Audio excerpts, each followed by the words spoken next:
네, 우리 하나님의 말씀은 마태복음 6장 9절에서 13절 말씀 함께 읽도록 하겠습니다. 마태복음 6장 9절에서 13절 말씀입니다. 신약 성경은 8면에 있습니다.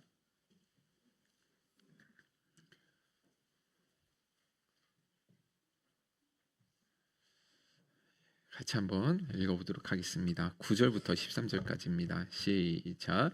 그러므로 너희는 이렇게 기도하라. 하늘에 계신 우리 아버지여, 이름이 거룩히 여김을 받으시오며 나라가 임하시오며 뜻이 하늘에서 이루어진 것 같이 땅에서도 이루어지이다. 오늘 우리에게 일용할 양식을 주시옵고 우리가 우리에게 죄진 자를 사하여 준 것 같이 우리 죄를 사하여 주시옵고 우리를 시험에 들게 하지 마시옵고 다만 악에서 구하시옵소서. 나라와 권세와 영광이 아버지께 영원히 있사옵나이다. 아멘. 옆 사람과 함께 이렇게 인사 나누도록 하겠습니다. 눈물 겹도록 보고 싶었습니다. 네, 눈물 겹도록 보고 싶었습니다. 네, 반갑습니다. 예. 저희가 이제 다시 산상순 말씀 가운데 주기도문으로 저희가 함께 좀 돌아가는 시간을 갖도록 하겠습니다. 주기도문은 어떤 하나님께서 이것을 그대로 따라서 암송하라고 주신 말씀이 아니라 이것이 바로 기도의 어떤 뼈대가 되어지고 기준이 되어진다라는 것을 가르쳐 주시는 것이거든요. 그래서 그 기준 되어지는 뼈대가 되어지는 이 말씀에 살을 붙여서 우리가 하나님 앞에 올려드리는 것은 우리가 감당해야 할 몫이라는 것이죠. 그래서 이 주기도문이 우리에게 가르쳐 준 진짜 기도의 가장 정형화된, 가장 주님이 가르쳐 주신 기도의 본질이라는 것을 여러분들 기억하시면서 이번 시간을 통해서 진짜 우리의 기도를, 우리가 하나님 앞에 드리고 있는 기도의 내용이나 기도의 형식들을 다시 한번 좀 점검해 보는 그런 시간들이 꼭 되셨으면 좋겠어요. 자, 여러분들 지난주 기억나실지 모르겠지만 제일 첫 번째 시간에 나눴던 주기도문의 첫 번째 말씀은 무엇이었냐면 하늘에 계신 우리 아버지여라는 말씀이었죠. 그죠? 사실 하나님을 향해서 아빠라고 부르는 것은 당시에 상상할 수도 없는, 예수님 당시에는 결코 있을 수 없는 너무나 불경스러운 일이었는데 그 예수님께서는 우리에게 주기도문을 가르쳐 주시면서 우리가 기도하는 대상이신 하나님은 우리가 가까이 하기에 너무나 두렵고 또 너무나 멀리 계신 분이 아니라 언제든지 우리가 아빠하고 달려가면 기쁘게 맞이해 주시고 안아주시는 그런 좋으신 아버지임을 우리에게 가르쳐 주셨다라는 것입니다. 그런데 실제로 우리 찬이를 한번 생각해 보시면 우리 찬이가 아빠한테 오는 것에 대해서 부담스러워하고 있을까요? 네? 아니요. 전혀 잘못 알고 계세요. 네. 우리 찬이가 딱 아침에 오면 제일 먼저 들리는 곳이 어디냐면 목양실이에요. 목양실. 여러분들 잘 모르시겠지만 저한테 제일 먼저, 물론 엄마가 이제 아빠한테 인사라고 하겠지만 제일 먼저 인사하고 항상 반갑게 맞이해 줍니다. 그래서 제가 이 인사하면 아빠 좀 안아줘 그러면 신발 벗고 들어와 가지고 아빠를 안아주고 그리고 또 아빠 설교 준비 잘해 하면서 이렇게 나간단 말이에요.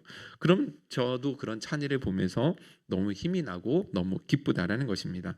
그런데 아빠와 아들의 관계가 이런 것이 되어야 되는 게 맞는 거죠. 그죠? 예, 무거운 관계가 아니라는 것입니다. 그래서 주님께서 오늘 우리에게 말씀하시는 것이 바로 이와 같습니다. 우리의 기도를 들으시는 분은 하늘에 계신 우리 아빠, 아버지시라는 것이죠. 우리를 너무나 사랑하시고 우리와 깊은 친밀한 교제를 나누기를 원하시는 진짜 너무나 사랑이 많으신, 게다가 능력이 무한히 많으신 하나님이 바로 우리 아버지시다라고 그렇게 가르쳐주고 계신다라는 것입니다. 그래서 여러분들 기도하는 자리를 너무나 어렵게 또 혹은 부담스럽게 생각하지 않아 주셨으면 감사하겠습니다. 기도는 우리를 너무나 사랑하시는 하나님 아버지 앞에 언제든지 달려가서 무엇이든지 간구할 수 있는 우리 그리스도인들에게 주어진 가장 복된 특권이라는 사실을 여러분들 꼭 기억하실 수 있기를 주님의 이름으로 축원드립니다. 자, 이제 오늘 주기도문 두 번째 단락을 저희가 살펴보도록 하려고 하는데요. 9절 말씀 다시 한 번만 더 읽어보도록 하겠습니다. 시작. 그럼 너희는 이렇게 기도하라. 하늘에 계신 우리 아버지여, 이름이 거룩히 여김을 받으시오며. 자, 오늘은 이름이 거룩히 여김을 받으시오며. 여러분들 주기도문은 한 번씩은 다 해봤는데 이름이 거룩히 여김을 받으시오며라는 그 의미를 깊이 우리가 제대로 알지 못하는 경우가 참 많이 있습니다. 저기 우리 그 이명수 집사님 아들 되시는 우리 용수 형제가 앉아 있는데 지난번에 하늘에 계신 우리 아버지여라는 이 기도의 내용 말씀을 듣고 상당히 감동을 받았대요. 꼭 목사님한테 전달해 달라고 하셨거든요. 그래가지고 제가 너무 큰 힘이 났는데, 여러분들 이 주기도문 진짜 그 우리에게 너무나 귀한 기도의 모든 진수가 다 담겨져 있는 주님이 가르쳐 주신 기도의 본질이거든요. 근데 조금만 깊이 관심 있게 들어보시면 그 안에 담겨진 놀라운 비밀들을 여러분들 더 많이 경험하게 되실 것 같습니다. 집중해서 한번 꼭 들어보셨으면 좋겠어요. 자, 이름이라는 것은 단순히 호칭을 말하는 것이 아니라 성경에서 말하는 하나님의 이름은 하나님 존재 자체를 의미하는 것입니다. 하나님 그분이 가지고 계신 본성과 특성과 인격, 이 모든 것을 다 갖추고 있는, 그러니까 하나님 존재 자체를 의미하는 것이다라고 생각하시면 돼요. 하나님의 이름을 높여드린다라는 건 누구를 높여드린다는 거예요? 하나님 자신을 높여드리는 것이다라고 생각하시면 된다라는 것이죠. 자, 그리고 거룩히 여김을 받게 해달라는 말씀이 있죠. 이 헬라어로 하기야 제인이라는 이 단어인데 어려운 단어가 아닙니다. 경배와 혹은 영광을 올려드린다라는 의미를 갖고 있다라는 거예요. 그래서 이름이 거룩히 여김을 받으시오며 라는 의미는 단순하게 가장 이 단순하게 해석을 해보면 하나님 당신의 존재에 합당한 최고의 경배와 찬송을 받아 주옵소서라는 그런 찬송의 의미가 그 고백 안에 담겨져 있게 된다는 것이죠. 자, 그런데 문제는 무엇이냐면 이름이 거룩히 여김을 받으시오며 라는 이 문장이 수동태로 쓰여져 있다는 것입니다. 따라서 아버지의 이름을 거룩히 여기는 주체가 누구냐에 따라서 해석이 전혀 달라지게 된다는 것이죠. 먼저 예를 들어 우리 인간이 주체가 되었을 경우에는 나를 통해서 하나님의 이름이 높여지기를 원합니다 라는 고백이 되는 것이고요. 반대로 그 하나님의 이름을 높이는 주체가 하나님 자신이라고 한다면 하나님 아버지 당신에 의해서 당신의 이름이 거룩해지기를 원합니다 라고 그렇게 해석할 수가 있게 되는 것입니다. 그래서 영어로 이렇게 표기가 되어지죠. Hallowed be your name by me. 나의 인간이 주체가 되었을 때 나를 통해서 하나님의 이름이 높임을 받는 것이 되는 것이고요. 또 밑에 Hallowed be your name by you. 하나님에 의해서 하나님 자신이 당신의 이름이 높아지는 것을 의미하는 이 두 가지로 해석이 될 수 있다는 것입니다. 자, 이 두 가지를 오늘 우리가 다 한번 살펴보도록 하려고 하는데요. 왜냐하면 이 성경이 딱 고정화된 헬라어로는 그렇게 수동태로만 그렇게 나와 있지 그 하나님을 거룩하게 하고 하나님의 이름을 높이는 주체가 누구인지는 명확하게 나와 있지 않기 때문에 두 가지로 다 해석이 될 수 있다는 거예요. 여러분들 여기까지 이해가 되십니까? 예, 어렵지 않으시죠? 자, 그러면 우리 인간에 의해서 저와 여러분들을 통해서 하나님의 이름이 높임을 거룩해지기를 원한다라는 의미의 측면에서 한번 살펴보도록 하겠습니다. 자, 그러면 가만히 여러분들 이 부분에 대해서 우리가 살펴보면 거룩하게 하는 주체가 우리 인간이었을 경우에는 참 이해하기 어려운 부분이 한 가지가 있습니다. 뭐가 좀 그러냐면 하나님은 이미 그 자체로 거룩하시고 완전하신 분이시잖아요. 더 이상 거룩해질 수 없을 만큼 완벽히 충만히 거룩하신 분이 누구세요? 하나님이시라는 거예요. 더군다나 하나님은 이미 영광스러운 존재이시고 온 땅에 당신의 영광으로 충만하신 분이 하나님이시라는 것입니다. 그런데 과연 우리가 무언가를 더한다고 해서 하나님의 이름이 거룩해질 수 있는 것이고 우리가 하나님께 무언가를 더 보태드린다고 해서 하나님이 더 영광 받으실 수 있겠느냐 하는 문제가 생긴다라는 것이죠. 그런데 우리는 이 소래포구에 살기 때문에 만조가 되어지면 물이 엄청 차고 넘치잖아요. 그래서 그 물로 인해서 소래포구 그 상가들까지 점령하는 때가 있거든요.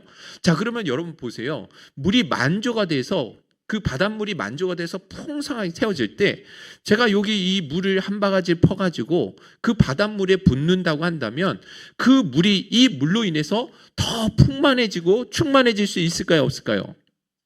전혀 없겠죠. 그죠? 요 물 몇 바가지 붓는다고 해서 간의 기별도 전혀 티가 나지 않을 거라는 것입니다.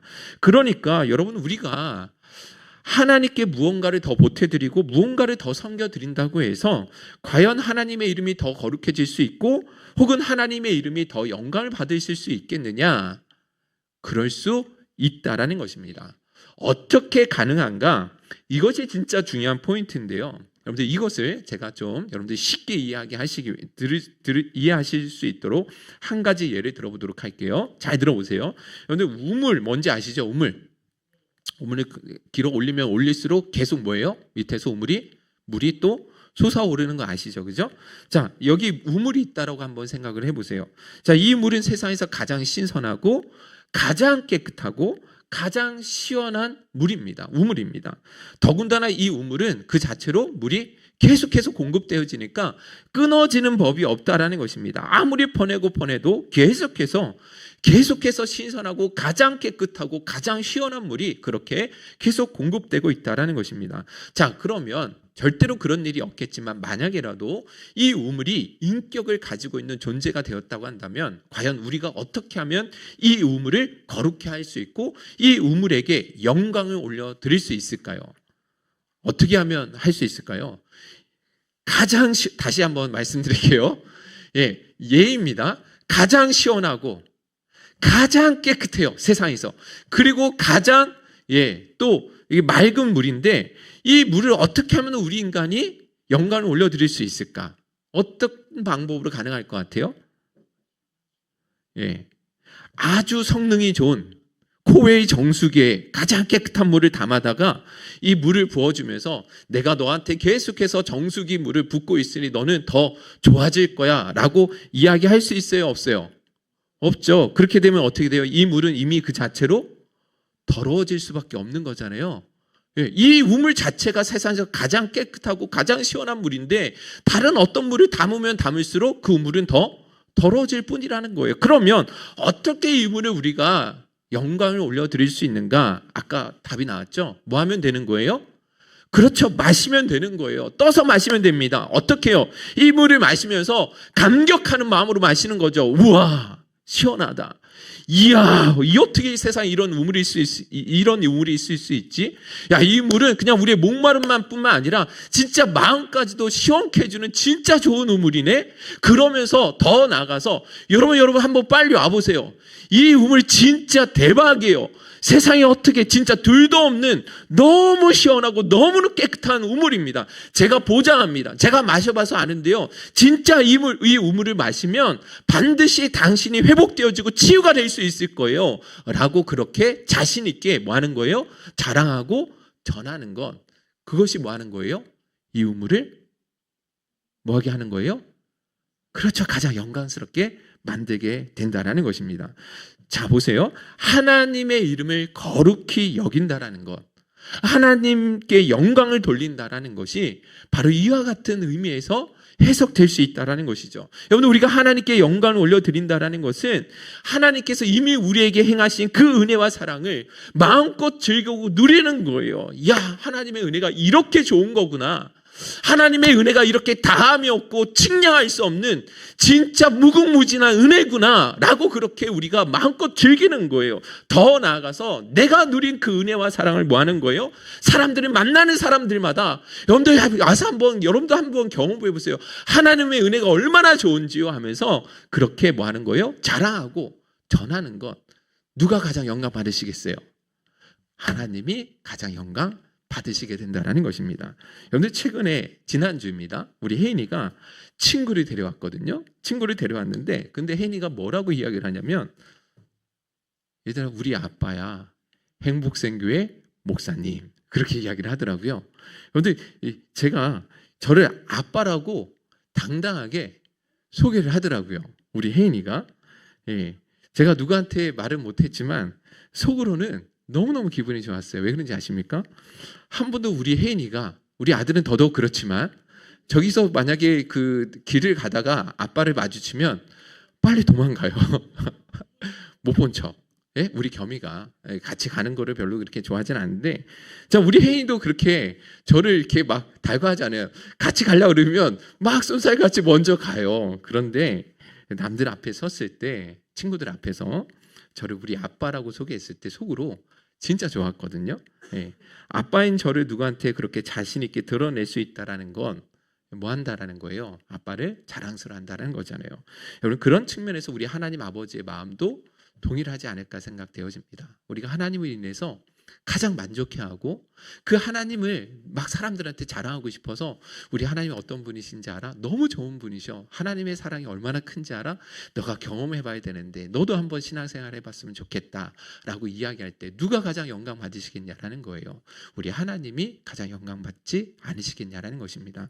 여러분들 제가 미국의 존 파이퍼라는 목사님이 쓰신 책 중에 그 영광의 그 목마름이라는 그 책 가운데 아직도 잊혀지지 않는 말씀이 있는데, 하나님이 가장 영광 받으실 때가 언제인지 아는가?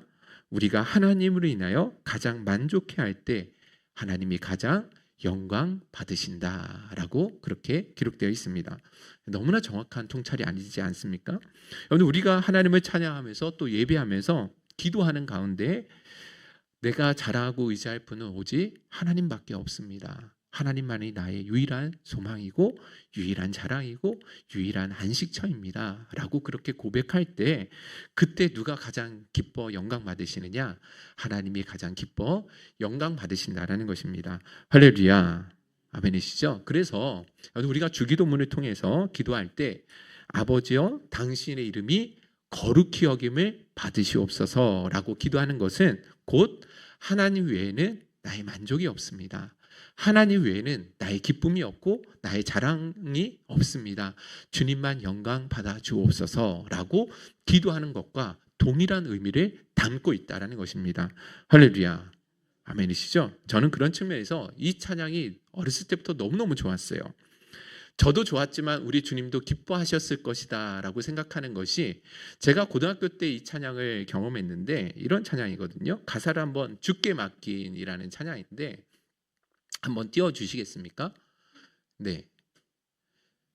그 가사로 그냥, 아니요 이거 아니어도 됩니다. 네 줄로 제가 만들어 드린 거 있죠. 예, 가사 전체 나오는 거. 예, 제가 한번 불러보도록 할게요. 주께 맡긴 나의 삶, 근심 걱정이 없다네. 주가 주는 평안 속에 언제나 함께 한다네. 주께 맡긴 나의 삶, 근심 걱정이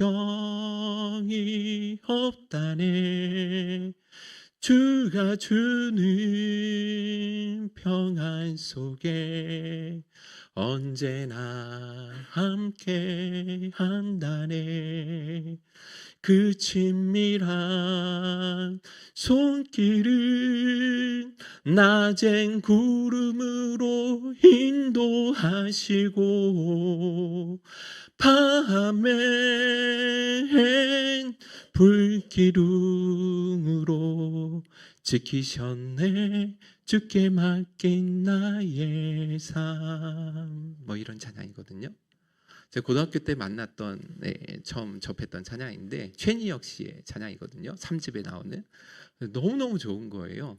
근데 그 순간 어렵고 힘들 때마다 이 찬양을 듣고 부르면서 그렇게 하나님께 의지하며 나갔을 때 사실 저도 참 마음의 위로가 되었지만, 누가 가장 기뻐 영광 받으셨을까 생각해 보면 하나님이 그 모습을 보실 때 가장 기뻐하시고 하나님이 가장 영화롭게 되어지는 그런 시간이 아니었을까 생각되어집니다. 여튼 우리 인생을 정말로 인생에 힘들고 어려울 때마다 하나님을 신뢰하면서 하나님의 내 삶을 맡겨드립니다. 그러면 주님이 나 인생을 끝까지 가장 좋은 길로 책임져 주실 줄 믿습니다 라는 그 고백을 우리 하나님이 들으실 때 어떻게 하나님이 기뻐하지 아니하실 수 있고 어떻게 하나님이 그 모습을 주목하지 않으실 수 있겠냐라는 것이죠. 저와 여러분들이 인생의 모든 살아가는 순간마다 그렇게 하나님을 향한 이 사랑의 고백이 더 깊어지기 원하고, 그래서 여러분들 하나님께 더욱더 영광 돌릴 수 있는 그런 삶이 되실 수 있기를 주님의 이름으로 축원드립니다. 할렐루야. 우리 좀 이따 한번 더 불러보도록 할게요. 다른 버전으로 들으면 별로 좋지 않고요. 최인혁 씨 바이올린으로 나오는 버전을 여러분 찾아 들으셔야 은혜가 됩니다. 여러분들이 기억하셨으면 좋고요. 자, 두 번째입니다. 인간이 하나님의 이름을 거룩하게 여긴다라는 것 두 번째 측면이 있는데 로마서 2장 24절 한번 읽어보도록 할게요. 시작. 하나님의 이름이 너희 때문에 이방인 중에서 모독을 받는도다. 하나님의 이름이 너희 때문이라는 건 바로 우리 믿는 하나님의 백성들, 그리스도인들로 인해서 이방인, 믿지 않는 사람들 가운데 모독을 받게 된다라는 말씀이 있거든요. 왜 하나님의 백성이라고 칭함받는 그 자녀들 때문에 하나님이 영광을 받으셔야 되는데 왜 도리어 이방인들이 우리 때문에 믿는 그리스도인들 때문에 그 영광을 받으시는 것이 아니라 모독을 받으시는가? 그 앞절에 분명하게 답이 나와 있거든요. 21절부터 23절 같이 한번 읽어보도록 하겠습니다. 시작. 그러면 다른 사람을 가르치는 내가 내 자신은 가르치지 아니하느냐? 도둑질하지 말라 선포하는 내가 도둑질하느냐? 간음하지 말라 말하는 내가 간음하느냐? 우상을 가증히 여기는 내가 신전 물건을 도둑질하느냐? 율법을 자랑하는 내가 율법을 범함으로 하나님을 욕되게 하느냐? 그렇습니다. 여러분들이 도둑질하지 말라고 했던 자들이 도둑질을 해요. 간음하지 말라고 그렇게 말은 번듯하게 잘하는데 그들이 간음을 하고 있단 말이죠. 율법을 지켜야 된다라고 자기들은 율법을 지킨다고 자랑하면서 사실은 율법에 순종하지 않았다라는 것입니다. 그들이 믿고 있는 바, 말하고 있는 바와 자기들이 삶으로 드러나는 그 삶의 행위가 뭐 하는 거예요? 전혀 일치하지 않았다라는 것입니다. 그렇기 때문에 그들로 인해서 그렇게 믿는 그들로 인해서 오히려 믿지 않는 이방인들에게 하나님의 이름이 모독을 받게 되어지는 너무나 어처구니 없는 일들이 일어나게 되더라는 것입니다. 여러분들 이런 일들이 그때뿐만이 아니죠. 오늘날에도 마찬가지죠. TV에서 무슨 사건이나 사고가 일어나면 그와 관련된 인물들 가운데 다 기독교인들이 포함되어 있는 거예요. 장로님, 권사님, 집사님 속해 있지 않은 사건이 없다라는 것이죠. 요즘 목회자들 사이에서도 참 이상한 일들이 많이 일어나는데 이 목회자가 자전거 안장을 훔치기도 하고요. 목회자가 보이스피싱에 가담하기도 하고 칵테일파에서 소란을 피우는 사람이 있어서 알고 봤는데 어느 대형 교회의 부목사님이시고 이런 일들이 너무 비일비재 일어나니까 이제는 이상하게도 느껴지지 않게 되더라는 것이죠. 자, 그럴 때 이런 일들이 일어나면 세상 사람들이 단순히 이 문제를 가지고 그 죄를 지은 사람만의 문제로 보지 않잖아요. 그죠? 결국은 이 개인에게 한정되어지는 것이 아니라 기독교 전체에게 더 나아가서 우리가 믿고 있는 그 하나님의 이름을 욕되게 만드는 일들이 너무나 많이 일어나게 된다는 것입니다. 너희들이 그렇게 거룩한 척 잘난 척 그렇게 입술로는 그렇게 말하더니 너희들의 삶이 그게 뭐냐라는 것이죠. 너희들이나 잘 살라라고 오히려 비난을 받게 되더라는 것입니다. 그래서 이런 가운데 우리 하나님의 이름이 너무나 크게 훼손을 당하게 되는 것입니다. 여러분들 다 아시다시피 10월 27일 날 광화문인가요? 모여가지고 성도님들이 200만 성도들이 모이자 그래서 동성애 반대 예배를 드리자라고 했던 것 물론 200만 명은 채워지지 않았다라고 이야기를 하는데 저희는 그 10월 27일 날 뭐가 있었냐면 교회 이사가 있었던 날이에요. 27일 날에 이사를 했거든요. 그런데 노회 한 목사님께서 전화를 주셔가지고 지금 이렇게 심각한 지경에 이르렀는데 지금 이사가 중요한 것 아니지 않겠느냐. 내가 너무 그 잔치집에 재를 뿌리는 것 같아서 미안하지만 이사는 그 다음 주에 좀 연기를 하고 이 집회에 꼭 참여해야 된다. 성도님들한테 그렇게 이야기를 해야 된다라고 전화를 주신 거예요. 노예 목사님, 어르신 목사님께서 이야기를 듣는데 개인적으로는 좀 마음이 좀 많이 아팠습니다. 여러분 한번 생각해 보시라는 거예요. 과연 이렇게 행하는 방식이 제가 말씀드린 것은 광화문 한 광장에 수많은 그리스도인들이 다 모여가지고 그렇게 우리의 목소리를 내는 것이 그런 방식이 과연 세상을 변화시킬 수 있는 하나님께서 우리에게 가르쳐 주신 방식일까 고민해 보지 않을 수는 없다라는 것입니다. 여러분들 그리스도인들이 동성애 합법화 되신 것에 대해서 결코 지지할 수 없는 우리 모두가 다 공감을 하죠. 그리고 가만히 바라만 봐서도 안 된다라는 건 다 우리가 알고 있는 바입니다. 그러나 적어도 그 방법 면에 있어서는 결코 성경적이지는 않는 것입니다. 우리 주님이 기뻐하시는 방식은 아니었다라는 것을 우리가 한번은 점검해 보실 수 있어야 된다라는 거예요. 여러분들 복음서를 통해서 보시면 아시겠지만 예수님께서 세상을 변화시켜 나가시는 이 방식이 과연 예수 믿는, 예수를 따는 사람들의 세력을 다 모아가지고 그것을 과시하고 힘을 과시해서 너희들이 우리 말을 안 들으면 너희가 어떻게 되는지 알아? 너희들이 국회의원이 될 수 있는 거 알아? 될 수 있을 거라고 생각해? 이런 방식으로, 오히려 겁박하는 방식으로 그렇게 세상을 변화시켜 나가기를 원하셨을까요? 아니라는 걸 여러분들이 너무나 잘 아시잖아요. 그죠? 그것은 어디까지나 세상 사람들이 추구하고 세상 사람들이 가장 잘 사용하는 방식이지, 십자가에서 자신을 비워 죽으심으로 세상을 그렇게 구원하시고 세상을 변화시켜 나가려고 하셨던 그 예수님의 방식은 결코 아니었다라는 거예요. 여러분들 특히 산상수훈 우리가 계속해서 말씀을 나누고 있지만 그 첫 대목이었던 팔복의 말씀 여러분들 기억나십니까? 여러분들 우리 그리스도인들은 세상 가치관에 무장된 사람들이 아니라 하나님 나라의 가치관, 그 팔복으로 무장되어야 된다라고 말씀하셨어요. 그래서 우리 그리스도인들은 세상에 서면 어쩔 수 없이 핍박을 받을 수밖에 없다라고 우리가 나누었죠. 오른뺨을 때리면 왼뺨을 돌려 맞아야 되고, 오리를 가자고 하면, 억지로 오리를 가자고 하면 우리는 심리를 더해줘야 되는, 더 가져야 되는 그런 자기 희생과 자기 비움의 삶을 살아가는 삶이 바로 하나님 나라의 백성들이요, 예수를 그리스도를 믿고 따르는 제자들의 가치관이 되어야 된다라고 말씀해 주셨잖아요. 그러면 하나님의 나라는 어떻게 확장되어지고 우리 사회가 어떻게 변혁되어질 수 있고 우리 세상 믿지 않는 사람들이 어떻게 감동을 받아 변화될 수 있는가? 바로 그것은요, 그와 같은 하나님 나라의 가치관으로 무장되어 살아가는 그 사람들의 삶의 모습을 통해서, 그런 빛된 삶을 통해서 하나님의 나라가 확장되고 세상을 변화시켜 나갈 수 있게 된다는 것이죠. 그런데 안타깝게도 여러분들 한번 곰곰이 생각해 보시라는 거예요. 10월 27일 날 집회에서 왜 200만 명이 모여야 됐고 왜 200억이라는 돈이 모아져야 했냐라는 거예요. 그렇게 우리의 힘을 드러내고 세력을 과시함으로써 과연 세상이 변화될 수 있고 세상이 우리 믿는 그리스도인들의 이야기를 귀담아 들을 수 있겠냐라는 거예요. 오히려 세상 사람들은 그 집회를 보고 뭐라고 비난했는지 아십니까? 한국 교회 안에 성적인 범죄가 너무나 난무하는데 왜 너희들은 동성애만을 죄라고 그렇게 이야기를 하느냐? 목사들의 중대한 성범죄가 일어났을 때 한 번도 제대로 처벌받은 적이 없는데 너희들이 무슨 회개를 그렇게 운운하느냐? 이름만 되면 다 알만한 교회들 안에서 다 세습을 하고 그렇게 욕심부리며 살고 있는데도 너희들은 왜 그런 사람들을 향해서는 아무 말도 하지 못하고 있는 사람들이 과연 누구 보고 회개하라고 이야기하고 욕심부리지 말라라고 살고 있느냐라는 거예요. 너희들이나 똑바로 살아라, 이런 이야기를 하더라는 것입니다.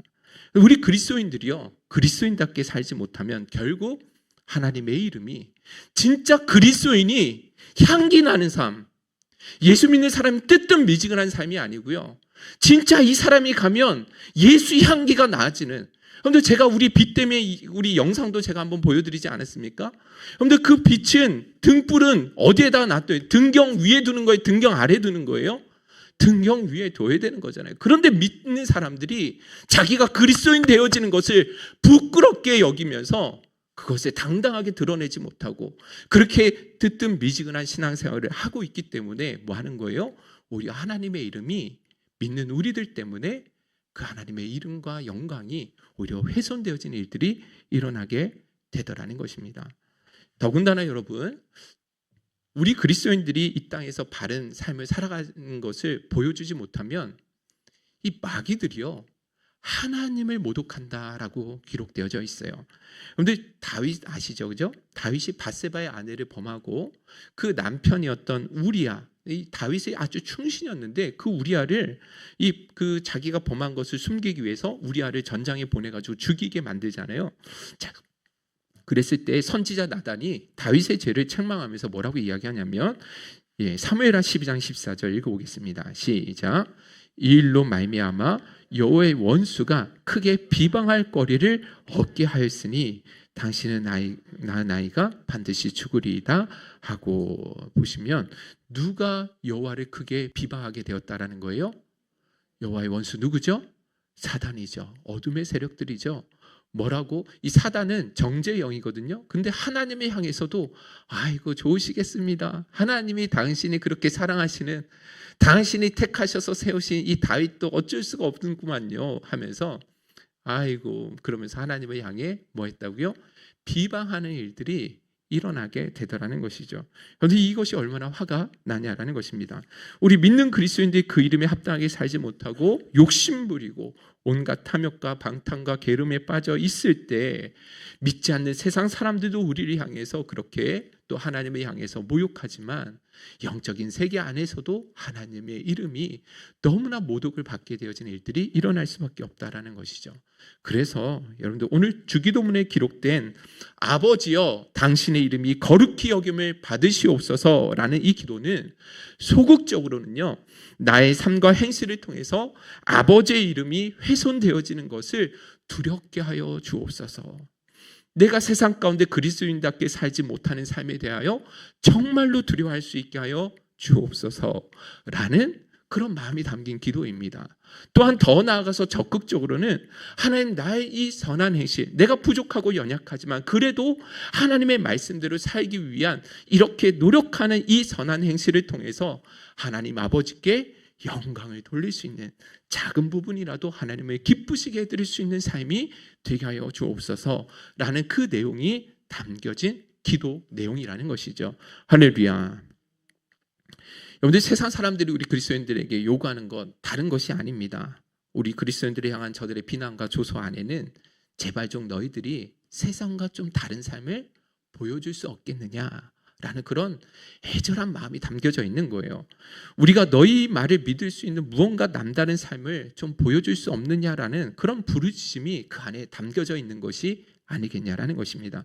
그러므로 여러분들, 우리 주기도문을 통해서 늘 고백하듯이 진짜 우리의 삶을 통해서 하나님의 나라를 확실하게 보여주는 삶이 될 수 있기를 간절히 소원합니다. 마태복음 5장 16절 너무나 잘 아시죠? 우리 함께 나눴던 말씀이잖아요. 읽어볼까요? 시작. 이같이 너희 빛이 사람 앞에 비치게 하여 그들로 너희 착한 행실을 보고 하늘에 계신 너희 아버지께 영광을 돌리게 하라. 여기가 안 나와서 웃고만 계십니까? 성경 마태복음 5장 16절. 여러분들 성경 다 피셨잖아요. 5장 16절 다 같이 한번 읽어볼게요. 5장 16절 시작. 이같이 너희, 다시 한번 읽어봅시다. 시작. 이같이 너희 빛이 사람 앞에 비치게 하여 그들로 너희 착한 행실을 보고 하늘에 계신 너희 아버지께 영광을 돌리게 하라. 그렇습니다. 우리의 착한 행실을 통해 누가 영광 받으신다고요? 하나님이 영광 받으신다라는 것입니다. 간절히 원하는 것은 우리 행복성교회 모든 지체들마다 우리 늘 공동체 고백문을 통해서도 고백하잖아요. 말이 아닌 우리의 삶으로 하나님의 나라를 보여주고 우리의 믿음을 증거하는 삶이 되게 해달라고 늘 고백하잖아요. 그 고백대로 진짜 여러분들의 삶이 우리의 가진 믿음을 증거되어지는, 그렇게 진실하게 그리스도인답게 우리가 조금 더 힘을 내셔서 살아가셨으면 좋겠습니다. 그래서 하나님의 이름이 저와 여러분들을 통해서 더욱 영광 받으시는, 거룩하게 되어지는 그런 은혜가 있으시기를 주님의 이름으로 축원드립니다. 할렐루야. 이제 마지막입니다. 세 번째는 하나님을 거룩하게 하는 주체가 우리 인간이 아니라 하나님 자신일 때가 있다라는 거예요. 여기에는 무엇이 전제되어 있냐면 하나님의 거룩하신 이름이 그렇게 또 마찬가지로 더럽혀져 있다라는 것을 전제하고 있거든요. 자, 어디에 나와 있냐면 에스겔서 36장 22절 23절 다 같이 한번 읽어보도록 할게요. 이 앞에 나와 있습니다. 함께 읽어보겠습니다. 시작. 그러므로 너는 이스라엘 족속에게 이르기를 주 여호와께서 이같이 말씀하시기를 이스라엘 족속아, 내가 이렇게 행함은 너희를 위함이 아니요 너희가 들어간 그 여러 나라에서 더럽힌 나의 거룩한 이름을 위함이라. 여러 나라 가운데에서 더럽혀진 이름 곧 너희가 그들 가운데에서 더럽힌 나의 큰 이름을 내가 거룩하게 할지라. 내가 그들의 눈앞에서 너희로 말미암아 나의 거룩함을 내가 나타내리니 내가 여호와인 줄 여러 나라 사람이 알리라. 주 여호와의 말씀이니라. 아멘. 여기 보시면 하나님이 직접 이렇게 스스로 말씀하셨죠. 너희들 때문에 내 이름이 열방 가운데 더럽혀졌다. 그래서 하나님 자신이 직접 그 더럽혀진 이름을 거룩하게 만드시겠다라고 말씀하셨다라는 거예요. 자, 이 말씀이 나온 배경을 여러분들이 꼭 아셔야 돼요. 간략하게 진짜 말씀드리면, 하나님께서 출애굽한 이스라엘 백성들을 가나안 땅, 지금 이스라엘 땅으로 들여보내시기 전에 그들과 언약을 맺으셨어요. 모세를 통해서 언약을 맺었는데, 너희가 이 가나안 땅을 목전에 두고 언약을 맺으셨죠, 그죠? 신명기에 나오잖아요. 그래서 너희가 가나안 땅에 들어 내가 너희를 이 선물로 주는 이 땅에 너희를 인도할 터인데, 이 가나안 땅에서 너희가 내 말을 잘 지켜 행하면 그 땅에서 영원히 복을 받게 될 것이고 그 땅의 주인이 너희들이 될 거야. 그런데 너희가 내 말을 듣지 않고 거기에 있는 여러 우상들을 섬기면서 내 말에 거역하게 되어지면 너희에게 준 그 선물로 준 그 가나안 땅에서 반드시 너희는 쫓겨나가게 될 것이다 라는, 그렇게 언약을 맺었다라는 것이죠. 자, 그런데 이스라엘 백성들이 어떻게 했는지 아십니까? 여호수아가 이스라엘 백성들 이끌고 가나안 땅에 들어가자마자 죄를 짓기 시작하는 거예요. 하나님께서 가나안 땅에 결단코 그 우상들을 섬기지 말라라고 말씀하셨는데, 백성들이 들어가자마자 여호수아가 죽은 이후에 얼마 되지도 않아서 우상을 섬기기 시작하는 것입니다. 가나안의 문화와 문명을 즐기는 거예요. 심지어 몰록이라는 신에게 자기 아들을 바쳐다가 산 제물로 드리는 너무나 어처구니 없는 죄악들을 저질렀다라는 것이죠. 그래서 하나님이 어떻게 하셨어요? 하나님이 약속하신 대로 내가 너희 분명히 내 말을 지켜야지만 이 땅에서 영원히 살 거라고 했는데, 그렇지 않으니까 너희들이 그렇게 믿고 따르던 바벨론이라는 나라를 들어서 어떻게 하셨어요? 이스라엘 백성들을 멸망시키시고 다 포로로 끌어가게 하셨다라는 것입니다. 자, 그랬더니 열방 사람들이 뭐라고 하나님을 모독하느냐? 너희의 하나님은 어떤 하나님이시길래? 우리가 믿는 바알 신은 우리에게 이렇게 풍요를 주는 신인데 너희가 믿는 하나님은 도대체 어떤 신이길래 자기 백성 하나 책임지지 못하느냐? 그렇게 하나님을 조롱하는 것이죠. 참으로 못난 하나님, 자기 백성에게 풍요를 주지 못하고 자기 백성을 조금도 지키지 못하는 무능력 하나님으로 그렇게 조롱하기 시작했다라는 것이죠. 그래서 하나님의 거룩한 이름이 더럽혀지기 시작되었다라는 것입니다. 여러분들, 사실 하나님이 이스라엘 백성들을 지킬 만한 능력이 없어서 그들을 지키지 못하신 것이 아니잖아요. 그런데 왜 하나님 자기 백성들을 그렇게 백성 바벨론인의 포로로 끌려가기까지 내버려 놓으셨느냐? 그건 다름 아니에요. 그들이 불순종했기 때문에, 그래서 바벨론이라는 나라를 채찍질로 사용하셔서 그들을 회개케 하시고 다시금 돌이키게 하시기 위해서 하나님이 사용하셨는데도 불구하고 이 열방은요, 그 하나님의 뜻을 알지 못하니까 하나님의 이름을 함부로 비방하고 멸시하는 것이죠. 네가 믿는 하나님은 왜 그래? 너가 믿는 하나님은 그렇게 기도하는데 그게 뭐냐? 그러면서 함부로 하나님을 그렇게 모욕했다라는 것이죠. 그래서 하나님이 뭐라고 말씀하시는 거예요? 그렇게 열방 가운데 더러진 당신의 이름을 자신이 직접 뭐 하시겠다고요? 거룩하게 하시겠다라고 말씀하시는 거예요. 24절부터 계속 나오거든요. 우리 한번 28절까지 쭉 읽어보도록 하겠습니다. 시작. 내가 너희를 여러 나라 가운데서 인도하여 내고 여러 민족 가운데서 모아들이고 고국 땅에 들어가서 맑은 물을 너희에게 뿌려서 너희로 정결하게 하되 곧 너희 모든 더러운 것에서와 모든 우상 숭배에서 너희를 정결하게 할 것이며 또 새 영을 너희 속에 두고 새 마음을 너희에게 주되 너희 육신에서 굳은 마음을 제거하고 부드러운 마음을 줄 것이며 또 내 영을 너희 속에 두어 너희로 내 율례를 행하게 하리니 너희가 내 규례를 지켜 행할지라. 내가 너희 조상들에게 준 땅에서 너희가 거주하면서 내 백성이 되고 나는 너희 하나님이 되리라. 할렐루야. 하나님이 어떻게 자기의 이름을 거룩하게 하시느냐? 열국에 흩어져 있는 백성들을 다시금 뭐하게 하시겠다는 거예요? 구원해 내셔서 그렇게 하나님이 약속하신 가나안 땅으로 다시 들이시겠다라는 것입니다. 그런데 이 일을 인간 스스로 행할 수 있는 능력이 없잖아요. 이스라엘 백성들의 힘으로는 도무지 자기를 구원할 힘이 없거든요. 그래서 그것을 누가 이루어 가시겠다라고 말씀하시냐면 하나님 당신이 직접 이 모든 것을 행하시겠다라는 거예요. 인간들을 물로 씻고 마음을 아예 뚫고 들어가서 그들에게 새로운 마음을 부어주고 성령을 부어주셔서 그 말씀대로 지켜 행할 수 있는 하나님의 백성으로 하나님 자신이 그렇게 만들어 가시겠다. 너희 인간이 그 스스로 구원할 수 없고 스스로를 거룩하게 할 수 있는 능력이 없으니 하나님이 직접 개입하셔서 반드시 내 백성, 내가 선택한 내 백성은 내가 지켜나가겠다라는 그런 선언을 하심을 통해서 하나님의 이름을 거룩하게 만들어 가시겠다라고 하셨다라는 것입니다. 할렐루야.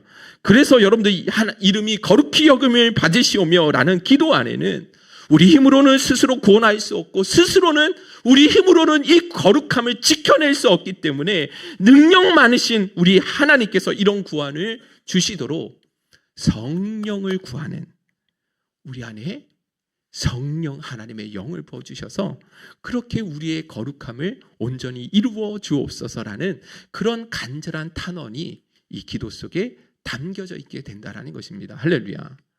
그런데 앞서 우리 인간에 의해 하나님이 거룩하게 영광 돌리는 일 두 가지 의미가 있었죠. 하나는 하나님 한 분을 인하여 만족하고 기뻐하는 것, 두 번째는 우리의 착한 행실을 통해서 하나님의 이름이 더욱 높여짐을 받는 것. 이 두 가지 의미인데 사실 이것도 하나님이 도와주시고 능력 주셔야지만 가능한 일이라는 것입니다.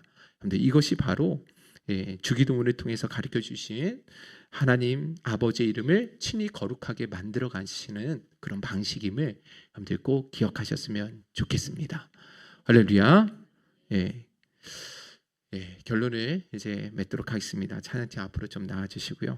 여러분들 이 주기도문이 얼마나 깊이 의미들이 담겨져 있는지 아시겠죠? 그냥 딱 한 절이지만 한 문장이지만 그 안에는 엄청난 의미들이 이렇게 많이 담겨져 있는 거예요. 그래서 로이드 존스 목사님, 마틴 로이드 존스 목사님 참 너무나 훌륭하신 분인데 이분은 주기도문 안에 있는 이 간결성, 그 단 몇 마디의 문장을 통해서 그 주기도문 안에 있는 모든 것을 압축해 놓으신 그 간결함은 이것을 말씀해 주신 분이 바로 하나님의 아들이심을 분명히 선언해 주는 것이다 라고 그렇게 고백을 했습니다. 정말로 놀랍다라는 것이죠. 진짜 단 한 문장인데 하나님의 이름이 거룩히 여김을 받으시옵소서라는 그 의미가 얼마나 많은 의미들이 담겨 있는 것을 깨닫게 되어집니다.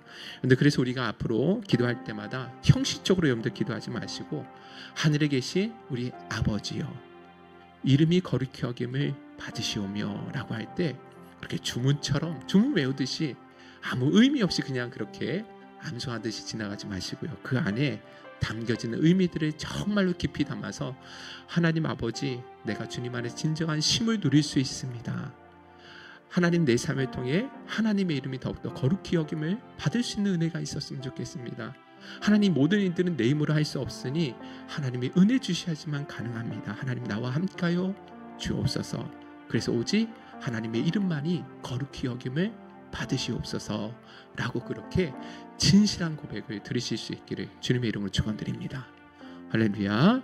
오늘 이 찬양 우리 한번 같이 결단 기도한 후에 찬양하고 결단하는 시간을 좀 갖도록 하겠습니다. 주께 맡긴 나의 삶 근심 걱정이 없다네 주가 주는 평안 속에 언제나 함께한 다시 한번 처음부터 한번 고백할게요. 주께 맡긴 나의 삶 근심 걱정이 없다네 주가 주는 평안 속에 언제나 함께 한다네 그 친밀한 손길을 낮은 구름으로 인도하시고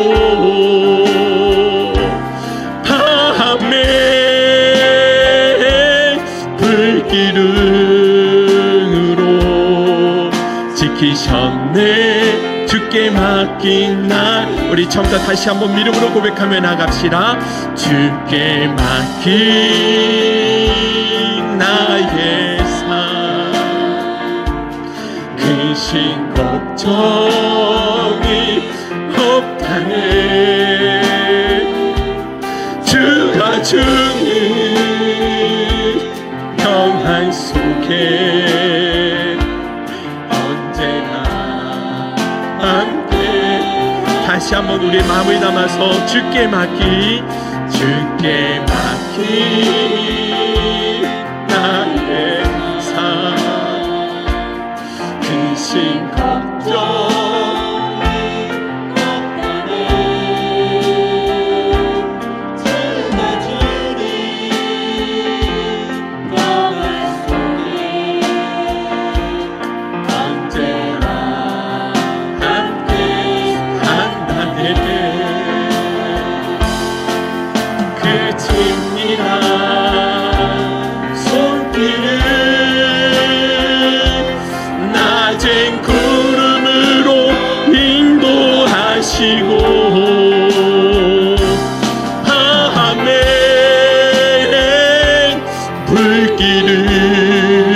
불기둥으로 지키셨네. 주께 맡긴 나의 삶. 우리 합심해서 한번 기도하는 시간을 갖도록 하겠습니다. 하나님, 우리 말씀과 같이 주님 외에는 우리의 삶에 기쁨이 없고 자랑이 없고 주님 안에서만 유일한 안식을 누릴 수 있음을 고백합니다.